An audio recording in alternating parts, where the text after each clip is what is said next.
In this video, we're going to take a look at one of the other great features in HTML5, and that is playing a video directly in the browser without the help of any third-party plugins. So as you can see, I've obtained this bigbuckbunny.mp4 file from bigbuckbunny.org, and I've placed it inside a video directory inside our HTML directory. So to actually render a video in the browser, we use the video element, denoted by the opening and closing video tags. Then we pass in a source, and this source doesn't have a closing tag.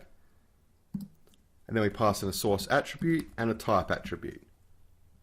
The source is the relative or absolute file path to the video, in this case inside our video directory.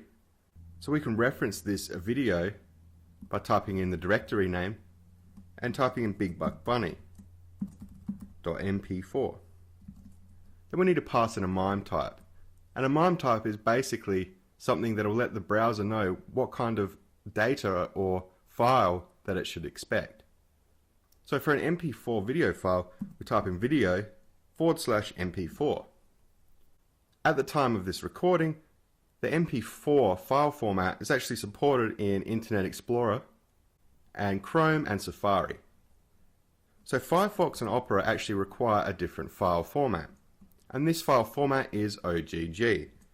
I'm not actually going to convert this bigbuckbunny.mp4 into an OGG file, but I'll show you how we can pass in alternate sources to support different kinds of browsers. So if we did have a bigbuckbunny.ogg file in the same directory, we'd just type it in just like this, .ogg. And the MIME type for an OGG video is actually just video/OGG. So we can also pass in some fallback text that will be rendered in the case that the browser does not actually support the video element. Just like this.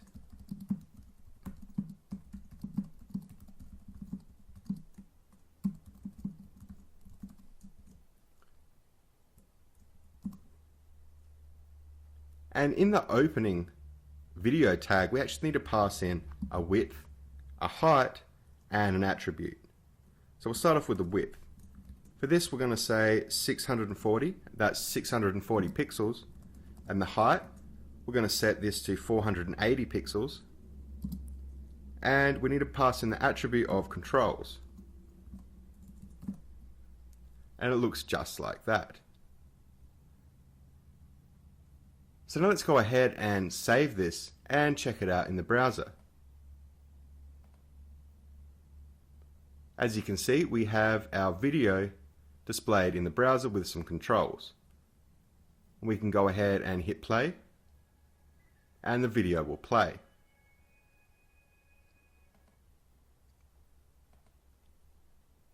So I hope you've learned something new about the video element in HTML5, using alternate sources and using fallback text.